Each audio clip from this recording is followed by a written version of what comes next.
If the New Orleans Saints are going to snap their 4-game losing streak, they'll have to do it this Thursday against their former coach, Sean Payton. We'll talk about his return to New Orleans, Spencer Rattler's second start, what needs to go right for the Saints, all that right here on the Straight Up Saints podcast. You're listening to the Straight Up Saints podcast.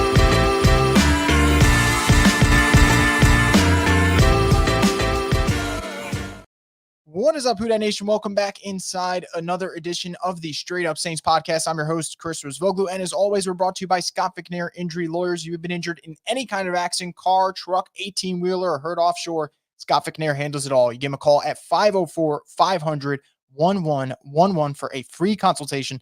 They'll always fight for the win. The Saints are kind of reeling heading into this Thursday night game that there was a lot of hype about, and I'm sure there still is hype, right? Sean Payton's return to New Orleans, Drew Brees being inducted into the Saints Hall of Fame at halftime.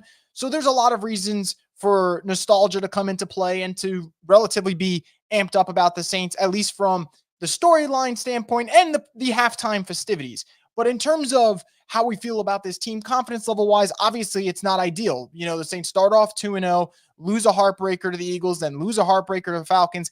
And now the past 2 weeks, it feels like the wheels have kind of come off the bus with the blowout loss to the Chiefs and then the embarrassing loss to the Buccaneers at home where you give up a 50-burger. So the Saints obviously not in a great spot from that standpoint. And it brings up the question, is the season on the line as early as Thursday night? And I know it sounds kind of wild to say that, but I truly feel like we have reached that point where at 2-4, you slip to 2-5. You still got so many games left against, I don't know about quality opponents, but definitely quality coaches, right? Chargers with Jim Harbaugh, Rams with Sean McVay, Packers with Matt LaFleur. Even the Giants with Brian Daboll. He's a quality coach in my opinion. So you still got a lot of football left. If you already fall to 2-5, you start to wonder, what is the outlook for this team? And it's not ideal. It's not what you want to be if you slip to this thing. And for me, I think why I believe the season could be at stake at Thursday is, do veterans start checking out once you're 2-5? I think that's possible. And let's just talk logistically, right? Forget about the checking out problem. If the Saints defense is unable to slow down Bo Nix, who's only completing 61% of his passes and has 5 touchdowns and 5 picks through the first 6 weeks of the season, then who are they going to be able to slow down? Because as bad as the Saints' run defense has been, I believe their game plan on Thursday night is going to be to sell out to stop the run and let their cornerbacks, Marshawn, Debo, Alante, play against those Broncos receivers and Cortland Sutton and Josh Reynolds and those guys who don't really have an explosive threat, and say, you know what? We're going to, make sure we do what we haven't been doing well, stop the run. We'll stack 7 in the box, 8 in the box, whatever it may be. And we're going to challenge your rookie quarterback, who has struggled at a lot of times this season, to beat us. I think that's what the Saints are going to do. Will it work? We'll see. But if it doesn't work, then you just got to call it what it is. Frankly, you're screwed, because if you can't stop Bo Nix, you're probably not stopping guys like Justin Herbert the week after, Kirk Cousins again later this year, Matt Stafford, Jordan Love, Jaden Daniels, they're going to have to play at some point later this season. So it gets bleak if you can't have success as a defense against Bo Nix and a Broncos offense that, in my opinion, lacks a lot of playmakers. The one thing the Broncos don't lack, though, is a good head coach. And we obviously know that all too well with Sean Payton. That brings us to our tweet of the week, which is presented by Standard Mortgage, your local lender for life. To get in touch with a home loan expert today, you give them a call at 504-569-3902. I asked Saints fans today, will you be booing or cheering Sean Payton when he first enters the Superdome on Thursday night? I think it's a very interesting thing for the Saints, and it's a fascinating question because Sean Payton's accomplished so much for this team, obviously bringing their first and only Super Bowl, bringing just a perennial playoff team into the mix, right? Whether it was 2006, 2009, 2010, 2011, 2013, and obviously the great run from 2017 to 2020. Saints had so much success, both regular season and playoff, under Sean Payton, and there is admiration there. I also understand the sour grapes aspect of it, because when you leave the Saints behind and you see what the wreckage is after he kind of departs, you can't help but feel salty about it. It's human nature. So I understand that. That's it for me. I don't want to be salty about it. I will be, when he first walks in, I personally will probably give him an applause because I'll be at the game, but that's it. That's about it for me. All the love for Sean Payton ends after he first enters and maybe they announce his name, on the mic. But that for me is it, because then you got a game to worry about. And for the Saints, man, 3-4 sounds a whole lot better than 2-5. So that would be the focus, not Sean Payton's return. Obviously, that's going to be the main storyline. But, when I put this question out there were a ton of people who were saying, man, I'm going to be booing the crap out of Sean Payton, or there's no way I'm going to cheer for him. And you're entitled to your own opinion, right? I'll never tell Saints fans how they should feel about something. It's not my right to do that. All I can say, though, is we've had the best of times with Sean Payton, and now we're experiencing the worst of times. And maybe he is, to a lot of degree, responsible for that. But the Saints also have to wake up and figure out their own problems and address them. And Sean can't make them do that. They got to wake up and realize that. And who knows, maybe Thursday's game, for better or worse, will be the wake-up call for this team, depending on how the result goes. But I ultimately believe this season is at stake this Thursday night. I'm getting my days all mixed up, because I really feel like, you're already banged up. But defensively, if it doesn't happen Thursday, guys, it's going to get really ugly. I promise you it's going to get really ugly. If they cannot slow down Denver, which has had some really disappointing offensive performances so far this season, shit's not going to happen. I mean, just look at Denver's offense for most parts, right? 10 points against the Jets, 6 points against the Steelers. When they've played quality defenses, they've struggled. When they've played defenses that are kind of middle tier, right, they've had some success. And then obviously last week they put 16 on the board against the Chargers, but it felt a lot kind of like, I'd say, garbage time for the most part. So if the Saints are going to keep their season alive and they're going to win, I think a lot of it is obviously going to fall on the shoulders of Spencer Rattler, who's entering his second start as the Saints starting quarterback. And I think this could be the very last one for him, because Derek Carr was doubtful for Thursday, which is a little bit surprised. I thought he'd just be ruled out, which kind of leads you to believe that he is getting closer in his recovery process. And Dennis Allen said today he is going from week to week now to day eventually. So I believe Derek Carr probably starts next Sunday against the Chargers. Rattler could make an interesting case, though, if he goes out there and lights up Denver's defense, because Denver's defense right now, which will be without Pat Surtain, so that will change things a little bit, is top 5 in yards allowed. They are second in sacks, and they are top 7 in passing yards allowed this season. So such a tough test for Spencer Rattler.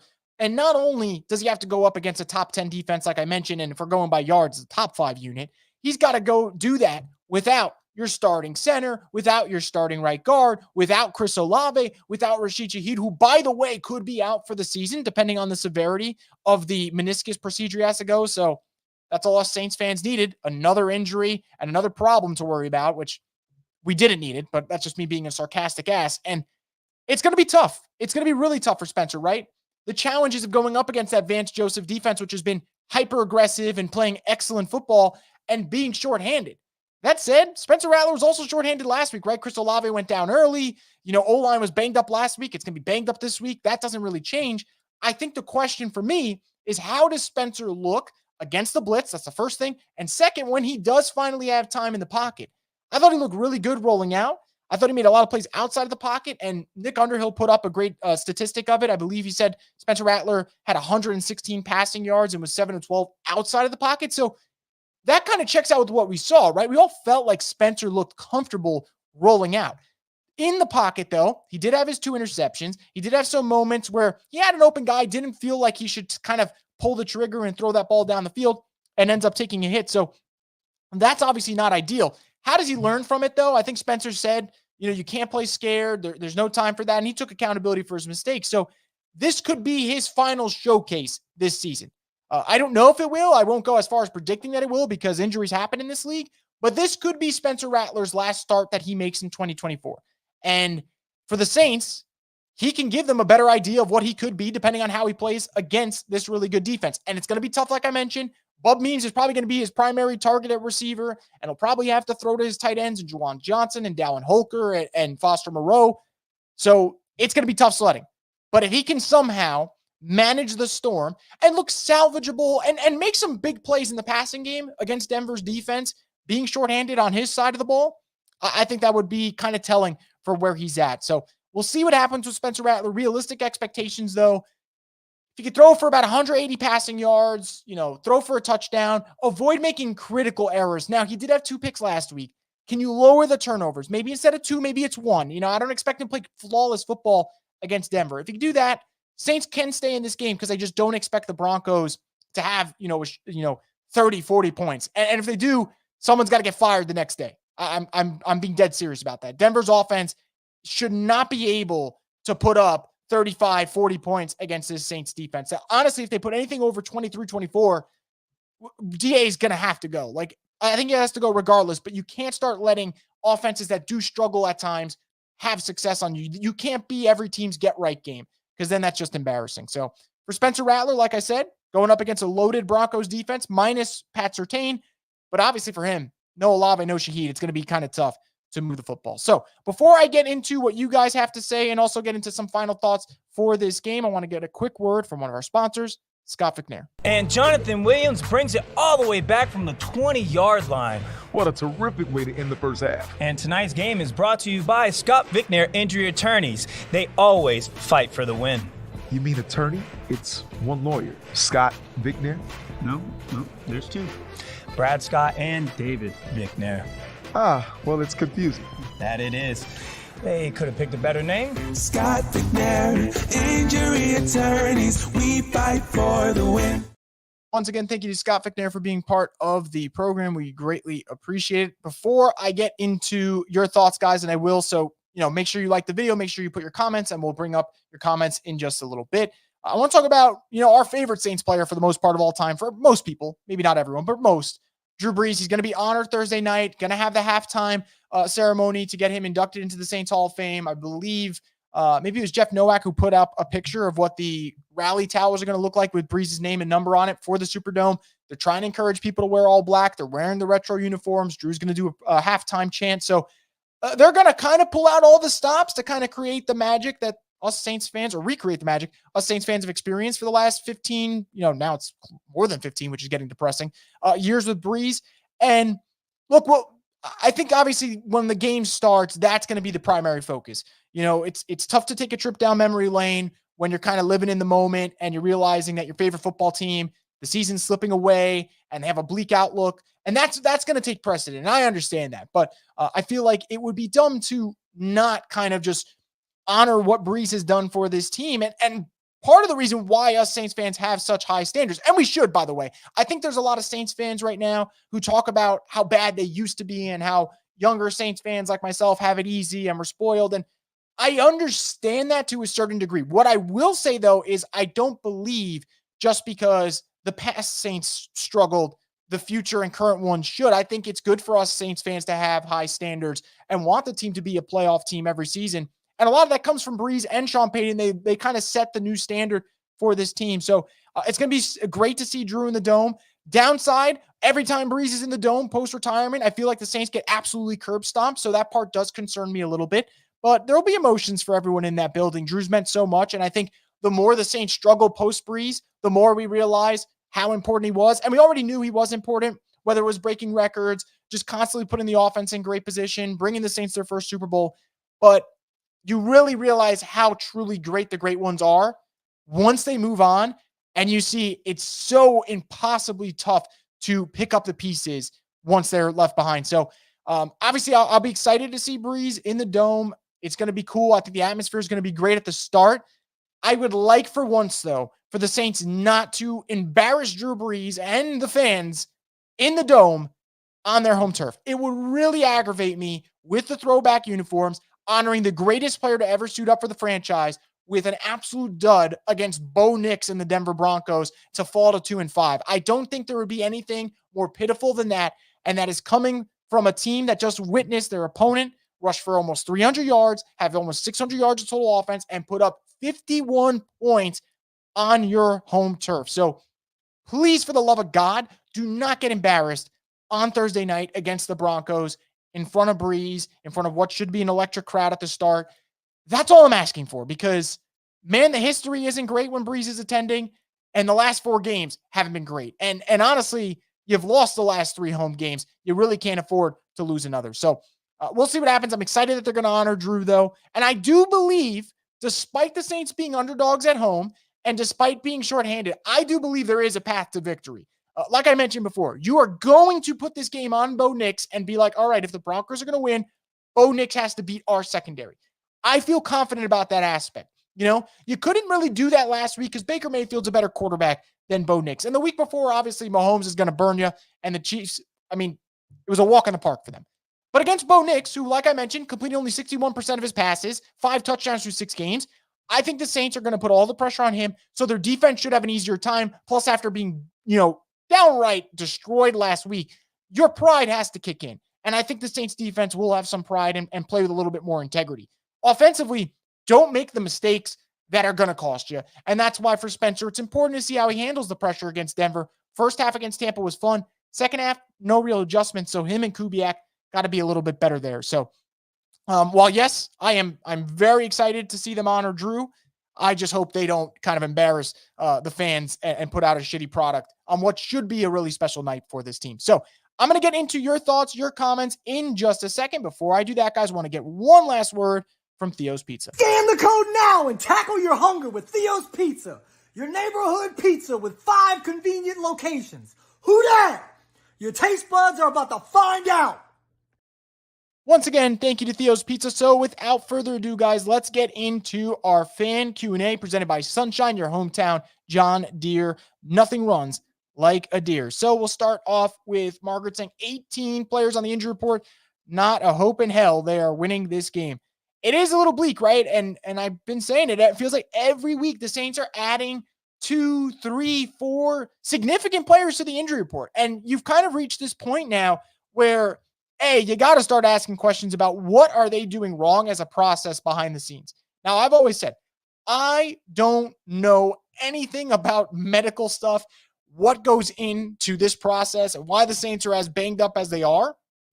But questions need to be asked because it's too frequent at this point. Again, we look at the injury report, guys. Cesar Ruiz, Derek Carr, Lucas Patrick, Pete Werner, Rashid Shaheed, Chris Olave, Taysom Hill, Peyton Turner, Alvin Kamara, Carl Granderson, Nathan Shepard, JT Gray, Alante Taylor, Cedric Wilson, Tyrann Mathieu, Willie Gay, Bub Means, Colin Saunders, and Eric McCoy on IR. How the fuck are that many people injured at this moment in time? That seems insane. Over a third of their roster is injured at the moment. Over a third. For a team that doesn't have a lot of depth, that's just crippling. So while I've been on, and I see the comment here from Jerry where it says fire DA Mickey, I've been on the fire DA train, and I won't stop with the fire DA train. I believe that it is time. He has proven he's not a good coach. The combination of bad coaching with horrible injury luck will sink your season faster than anything, and we're all witnessing that firsthand, which absolutely stinks. Going to keep it with Jerry says Broncos are winning this game. Broncos are favored. I believe a lot of people will pick Denver. I believe it's going to be an extremely close game. I really do. I just don't think Denver is built like that where they'll run away with it. Now, I know Denver has run away with games before. They beat the crap out of the Buccaneers earlier this year, beat the Raiders thoroughly. So they've run away with games. Don't get me wrong. But I think for New Orleans, because they're going to sell out to stop the run, I think there will be moments where they get to, stay in this game, opportunities for Lattimore and Adebo to make big plays. And wouldn't be surprised if Adebo makes a big mistake and also comes up with another interception. Wouldn't shock me one bit. Margaret says Shaheed is out maybe for the year. Holy cow. Yeah, not ideal. We're going to find out Thursday, according to Adam Schefter. If it is a full repair, I believe that means he's out for the year. If it's a trim, misses several weeks, probably IR him, but you get him back at some point. Look, if Shaheed's out for the year, that's a crushing blow to this team. What he's able to do in the big playability in the past obviously is instrumental, but special teams too. Like last week against the Buccaneers, granted, they end up getting smoked in the second half. The reason they really made that flip in the first half was you're down 17-3. You're going to get great starting field position, and he returns a punt for a touchdown. So losing big play ability offensively stinks. Losing big play ability offensively and on special teams, that is crippling for a team that is not exactly lighting up any side of the football at the moment. So if Shaheed's out for the year, that absolutely stinks. He's been awesome to watch. But now we're just going to have to hope and pray that it's not a season-ending knee surgery for him. Jerry says 2-5 Thursday night. Again, like I said, we'll see. You got 2 rookies in the primetime light. So I think which one handles the pressure better, and it's a no-brainer, but I think it's a fact. Which one handles the pressure better? That's probably your winner. Who makes less mistakes? That's probably your winner. But yeah, both rookie quarterbacks, they're going to be tested. No doubt about it. Rohan says, honoring Drew Brees is the only reason I'm going to this game. And it's a great reason to go to this game, man. And I said before, I'm pumped for this game. I know the Saints have been playing poorly, but Drew has meant a shit ton to this franchise, still means a ton to this franchise. So he deserves a ton of applause, and he'll get that. There's no question. Jamie says our division is too small. We need different looks and not be so predictable. Yeah, I mean, I think for the Saints, it's tough with the not predictable part right now. They don't have the playmakers to kind of be that fun flying, unpredictable offense. Ryan from, I believe it's the Saints Block Party podcast now. I know it was Saints Twitter podcast before. I think they changed it after Twitter changed its name. They put out, really fun content, but he was talking about how he wants to see more originality from the offense. And people took that as if him saying, oh, well, they can't be the Lions. They don't have the personnel. I think he's just asking for the Saints to show a little bit more creativity. It is tough when you're this limited from a personnel and skill set standpoint, but I understand it. And I got to give Saints fans, credit for that. Like, to not just throw out the season because of injuries and still demand to see some creativity. I applaud you. And I would like to see that. I know that they're limited, right? You can't roll out Bub Memes, Mason Tipton, and Cedric Wilson at receiver and be like, all right, we're good. It's tough, but you got to give us something. So either they got to establish the run and then build the play action pass off that, or maybe you got to start going maybe with a little bit more up tempo and see if that could get Rattler into a rhythm. And they're going to obviously continue rollouts and get him off platform because that's where he looked most comfortable. The Youngblood 46 says, so the Saints starting receivers tomorrow night will be Bub Memes, Cedric Wilson, and Mason Tipton. Yeah, that is your reality at the moment. Margaret says, why wasn't Ruiz and Hill not on IR? I believe Taysom is close, in my opinion. I would not be surprised if Taysom plays next Sunday against the Chargers, which means he would have missed the Chiefs game, Broncos game, and Bucks game, which means it makes sense to not IR him. So that one, I think we got to wait and see. As for Ruiz, my guess, Saints thought he'd be back sooner. But again, I mean, for IR, you're probably at this point, they don't got a ton of depth anyway. And I got a lot of guys returning. It's not that big of a deal. Like, all right, yeah, the Saints would have IR Cesar Ruiz to bring in who exactly? Like a vet on the free agent market that isn't going to make a huge difference. And again, I'm not trying to discredit that. Like, you are right to ask that question, Margaret. I just don't think that it would have changed much for them, especially right now with the way this roster is constructed. Jamie says, administration needs to get it together and figure it out. Too many quality coaches out there. Coaching staff needs to get creative. Second string, step it up. Yeah, I mean, it is kind of crazy. You're pretty much relying on guys that you would rely on in a preseason finale to play meaningful snaps in a primetime regular season game. But that's the situation they're in. All I can say is, for the coaching staff thing, I know injuries are a part of football, and they are a reason for why teams struggle. I feel like for New Orleans, though, they aren't depleted enough on the defense for their defense to just get embarrassed the way they have the last 2 weeks, and the buck has to stop there. If DA can't at least get his defense to play middle-tier football, then he absolutely has to get fired midseason. I think regardless of what happens the rest of the season, because I don't foresee them becoming a playoff team. At this point, they're probably going to be, 6-11, 7-10. I don't see how you bring him back again after another year. You never say never with the way Mickey's been speaking about this team. But yeah, coaching staff's got to figure it out. And the Saints are going to have to, in my opinion, rest of the way through, got to start thinking about the future of this team. They've thought about it with the roster. They were not that aggressive this year because they want to reset the cap for this season and next season. How about you start thinking about, the coaching staff? Because this is not going to be the coaching staff that gets them over the hump. This isn't going to be the one that brings us Saints fans, another trophy. We know that's a fact. It's just not going to happen. Jerry says, looks like 10 or 11 players will play Thursday night. It feels that way, doesn't it? Debo the God says, Bub Memes and Tipton are our wide receiver 1 and 2. We're trash. Yeah, although, you know what? I will say, I think this is a great opportunity for Bub Memes, guys. In a year where it's this bleak, you got to start taking the small wins. And if Bub Memes can become a decent wide receiver for the Saints, you'll take it because this wide receiving core, even with Olave and Shaheed healthy, which they're not, is not a great unit. So if Bub Memes can start making big plays in the passing game, that'd be great. And last week was a good start for him. 5 catches for 45 yards and a touchdown. So you're probably going to be the number 1 option. Rattler has confidence throwing to him due to the connection they've built in the summer, preseason. We saw it targeted 8 times on last Sunday, going up against a Denver defense. That is really good. Minus Pat Surtain, maybe that creates some opportunities for Bub Memes. And like I said, I know it is kind of a annoying mentality to have right now, but with the Saints kind of in free fall, you got to take your wins where you can get them. And if Bub Memes starts making pretty decent plays, they will be feeling a little bit better about the receiving core moving forward. And if Bub Memes doesn't, then that pick doesn't end up mounting to anything. But there's opportunities there. There's opportunities in the injuries. It's not good for us Saints fans because it probably means way higher chance of them losing the game.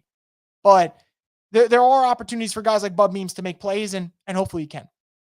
Deepa God says Loomis is going to use injuries as an excuse for us losing. I probably. I will say if the defense continues to get just absolutely curb stomped like this, you can't find any excuses to use anymore. You run out of them. If the defense starts playing elite football and they're losing because of the offense, yeah, Loomis would probably say, hey, you know what? If you were healthy on offense, we would have made the playoffs. Now, I'm not buying it, but he would say that. If the defense starts getting their teeth kicked in, there's nowhere they can hide. And I want to say this, right? I 1000% get why people are critical of Loomis. I am critical of Loomis, and I think he has to wake up. And I hope to God he sees what the problem is. If not, the future is bleak. But I don't think he gains anything from publicly blasting Dennis Allen. I think that is something that organizations like the Jets would do and have done. So I don't think he gets anything out of that. So obviously he's going to protect his coach, can protect his team. But yeah, when the time comes, what matters is in January, right? Is he going to make the tough decision? I'm not worried about what he says right now yet.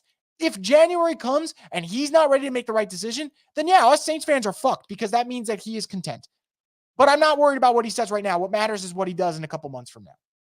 Jamie says, hope for the best and prepare for the worst. DA is a defensive guy. This should be figured out already. Get creative. Sergio says, I'm worried about Olave's future with all these concussions. Yeah, I said that last week, and it's a great point, Sergio, right? Like, beyond the football aspect, obviously we want to see Olave play, but it's the same thing what we talk about with Tua, right?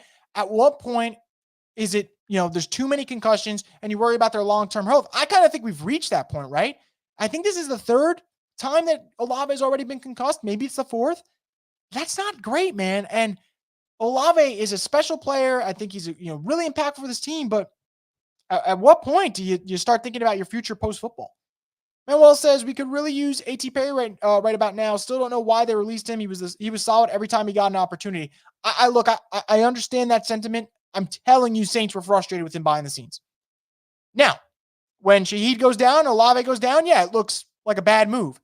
But I'm telling you, they were frustrated with him behind the scenes. And does that excuse them? Maybe not. But I also don't think A.T. Perry was going to blossom into a great player. I thought he could be a good role player. But if your work ethic isn't great, then how are you supposed to become great? And that part concerns me. I understand the point, though, and you are reaching that moment where it's like, yeah, all right, you could use A.T. Perry right now. Your receiving core is depleted. But if A.T., after a nice rookie year, wasn't willing to put in the work for year two, I don't know. That kind of makes you ask some questions. Eddie King says we have officially reached 2021 season just with a worse head coach. Yeah, I mean, injury-wise, absolutely. John says, I guess we got to bring back A.T. Perry and Marquez Callaway. Yeah, funny thing is, A.T. Perry is going to be on the other sideline tomorrow, on the practice squad at the moment. And then Callaway, I believe, is with the Buccaneers practice squad. I don't know if they still kept him. So, familiar faces in different places at the moment. Well, Wisha says, who wants to put their body on the line for the tampon Allen? I guess you mean Dennis Allen. I mean, look, players are going to put their bodies on the line right now anyway, right? They live for this shit. They breathe football. But yeah, look, the more you lose, the more you start asking questions about business decisions, right? And I think the Saints will reach that point if, this losing streak continues. Think about it. If they lose tomorrow, guys, that's 5 in a row. 5 in a row. No matter the injuries, no matter the situation, guys will start to make business decisions, Edit Kings 21 says Pete Werner walkthrough injury is now sidelining for 2 straight games. Yeah, not ideal. And to this comment, I mean, medical staff trash. I understand why you guys feel that way.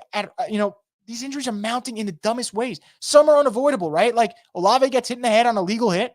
You can't avoid that, unfortunately, But walkthrough, Olave got hurt in walkthrough. Pete Werner hurt in walkthrough. Shouldn't be happening. Seth the Hook says, DA had AK and Rashid Shaheed in the game with 5 minutes remaining in the game in a lost cause. It is a valid point. And I think that's what really frustrates me with the Shaheed injury, right? He gets hurt in a game where by the fourth quarter it was lost, man. I mean, that game slipped away. And maybe the injury happened before that. But it hurts more when you realize that you lose those players in a game that you're going to lose regardless. Who Dat 712 says Spencer's mobility is the only ghost of a chance for this offense to put up points.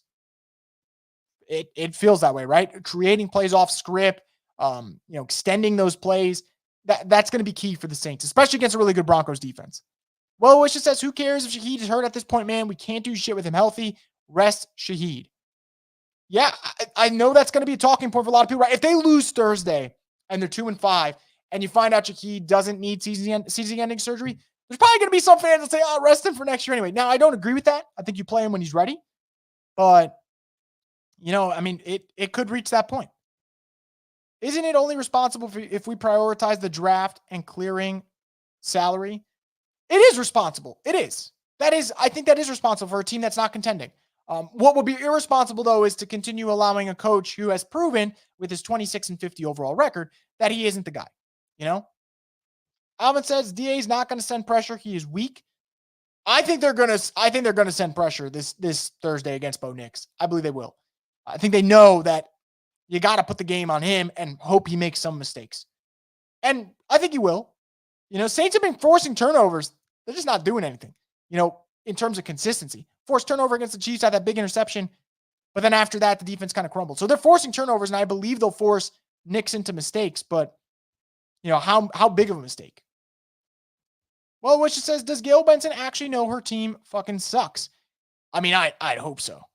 I would hope so.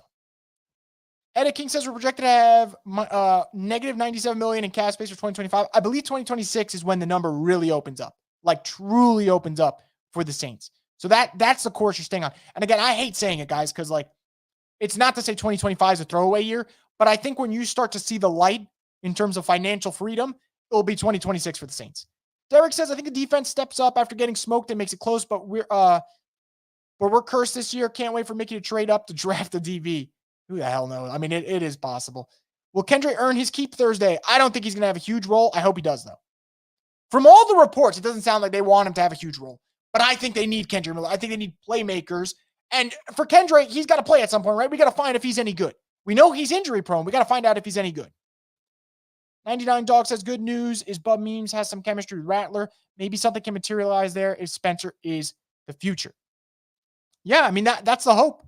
And that's one of the players I will be spotlighting on Thursday, right? How does Bub Memes play? I thought he did some promising things in last week's game, even though, the wheels fell off towards the end. But we'll see. James says second string made the team. They need to be ready. They can start anytime like Brady was behind his starter in New England. Yeah, kind of a 1 in a million situation for the most part, although maybe 2 in a million now that we've seen Brock Purdy become, a really good quarterback with the Niners. But, how many second stringers can you rely on? Second stringers to a certain extent, yeah, but center, right guard, left guard, receiver 1, receiver 2, maybe linebacker, maybe safety. You're going to rely on a lot of second string players. Forgive says, I'm looking forward to the first tackle tomorrow. I can't wait. You mentioned that, and it sounds so funny. I know that part of the intent is funny, but part of the intent is serious. And to your comment, yeah, that's one of the things you have to focus on in this game, right? How did the Saints tackle? That is back-to-back weeks where tackling's been piss poor. And if they can't do the basics, the fundamentals correctly, how do we expect them to execute down the stretch when, things get tight and you got to make a winning play? So that's it sounds hilarious, right? I'm focusing on their tackling tomorrow, but it's the truth. Simon says, love my Saints, focusing on my young team as of now. Let's go, Jaden Daniels. Jaden's been great, and the Saints will see him later this season. I got to get the date now. Where's the date? Saints will play Jaden Daniels and the Washington Commanders on December 15th in the Dome. I think that one can get really tough for the defense. If Jaden continues playing at this level, he's been sensational for the Saints. Obviously, right now, though, the focus is on stopping Denver. Mentioned it before. I do believe they're going to be able to slow down this Denver offense. I just don't think there's a lot of playmakers, right? You went from last week going up against Godwin, Mike Evans, a pretty solid rushing attack, at least with Buck Irvin with the way he played last week. And now you go up against a Broncos team that, yes, I know Cortland Sutton's a good receiver, but rushing game, Javonte Williams is hot and cold half the time. Troy Franklin is a good college player that's trying to find his own in the NFL. So I think the Saints will have opportunities defensively to have a bounce back game. And Lord knows they need it, right? After you get absolutely, kicked in the face And like I mentioned, Bucky Irving has over 80 yards. Sean Tucker, who a lot of people never heard of, goes for over 100. They need a bounce back, and I think they could get that bounce back this week. I think this week will be better because they can get a game plan together for Rattler and Bub Memes now and actually game plan. They decided late as fuck for who was starting, but this is all Rattler now. I think they actually decided early last week. He said he found out on Tuesday. So, Tuesday, Wednesday, Thursday, Friday, Saturday, you could prepare, but short week, if anything. You only got Monday, Tuesday, Wednesday to kind of put the game install. Forgive says on the real note, hopefully Clint can call more quick outs and screens and design runs for Rattler. I would like to see a little bit more of a quick passing game, Jason says, trade Chase Young. He is trash. If you can't sack, you're not a good pass rusher, period. Yeah, who knows? Maybe Detroit comes calling, right? They lost Aiden Hutchinson to that really tough injury. If they needed a pass rusher and they want Chase Young, if I'm the Saints, make it happen, right? You need picks. Got to accumulate picks. I think Chase Young is not part of the long-term plan, Pablo says, did you catch the interview with Mickey Loomis on WWL radio? I did. Mentioned it before. I don't expect him to ever publicly trash Dennis Allen. It's just not his style. What I think matters for Mickey Loomis is when the time comes, is he going to make the change for the Saints, in January? Right now, I don't expect him. I do not at all expect him to throw Dennis Allen on the bus. Now, us fans could talk about how bad Dennis Allen is. He's not going to do it. But when January comes around and the Saints miss the playoffs again, will Mickey Loomis realize he is going to lose the fan base if he keeps Dennis Allen? That's the question, I think he knows that changes have to be made. Sergio says, what position would you want the Saints to draft in the first round? Offensive playmakers. I don't care what position. Now, that said, it depends how early, right? If there's a quarterback they love, I am always pro taking the quarterback if you love the quarterback prospect. But let's say it's not quarterback, got to go offensive skill player. I think they could use another receiver. I don't promote taking a running back first round. I know Ashton Genty's awesome, but I don't promote that. But receiver probably be something I look at. It's all relative to who the coach is, right? DA, I'm not getting him another pass rusher. He does not deserve to waste another pass rusher. So I would go offensive playmaker. I think one of the popular ones so far has been McMillan from Arizona. So wouldn't mind adding another weapon like that. Jamie says this will be a test and our team needs a win for so many reasons. They absolutely do. Sean Payton is petty. He'd love nothing more than to put the coffin in the Saints season after he's the one who saw the problems and jumped ship. Oh, for sure. There's no question about that. Jason says, I think between the lines, Mickey said, end of season, it's over for DA. I'd hope so. And I kind of agree. Tyler says, I'm at the point where it could be worth trading Lattimore, Davis, a.k.a. Debo, etc. Let Rattler develop and find out if he's the guy and get out of those big contracts while getting as many 100 picks. I do believe that the Saints should consider, right? Moving off Lattimore, moving off AK, moving off DeMario. Don't expect him to move off DeMario. But AK and Lattimore, I think, are possible. Lattimore is the one that I would look at. I think that's the one they maybe move, playing at an elite level still. So that's probably one. And I am pro the Saints moving on from these guys now, because as much as I love them and as great as they've been for the franchise, you're not going to accomplish anything with them right now. And they can go have a chance to have success elsewhere, at least team success. Eager to see how Spencer Rattler responds in this game. Broncos are the number one blitz team in the league. Yeah, I mentioned that before, right? How does he play when, you're facing a lot of pressure? That's going to be paramount for this game. Pablo says, do you feel like this is uncharted territory for the Saints if they rebuild? This hasn't really happened since before Sean and Drew came in. Uncharted territory for, a lot of us fans. Uncharted territory, not for the Saints technically. I think, Loomis has been here long enough that he knows what it kind of looks like when things are ugly. But it's all relative to the hire, right? Like if the Saints get the right hire in, I won't be worried, and you'll see things will get turned around faster than normal.